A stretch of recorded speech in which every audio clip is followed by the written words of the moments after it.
अस्सलाम वालेकुम नाज़रीन, आपको ताज़ा तरीन और दिलचस्प खबर से आगाह करते चले। जी हाँ नाज़रीन, स्टेडियम के चौकीदार ने मोहम्मद रिजवान को थप्पड़ क्यों मारा।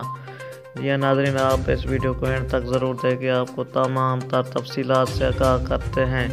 कौमी क्रिकेट टीम के खिलाड़ी मोहम्मद रिजवान ने इंकशाफ किया है कि उन्हें एक बार क्रिकेट ग्राउंड देखने पर ग्राउंड के चौकीदार ने थप्पड़ रसीद किया था।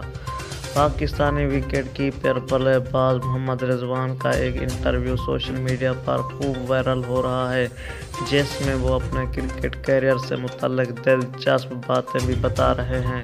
मोहम्मद रिजवान का इस इंटरव्यू में कहना है कि ये बात सब जानते हैं कि उनका ताल्लुक किसी बड़े घराने से नहीं बल्कि एक मुतवस्सित तबके से है। यही वजह थी कि उनके पास क्रिकेट खेलने के लिए सामान भी नहीं होता था। यहाँ दोस्तों, मोहम्मद रिजवान का बताना था कि एक बार वो क्रिकेट ग्राउंड देखने की ख्वाहिश से ग्राउंड चले गए थे। ग्राउंड में मौजूद चौकीदार ने उनसे पूछा कि वो यहाँ क्या कर रहे हैं।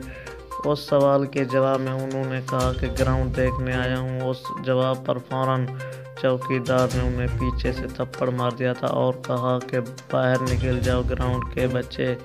जी हाँ नाज़रीन, ये थी आपके लिए दिलचस्प और ताज़ा तरीन खबर।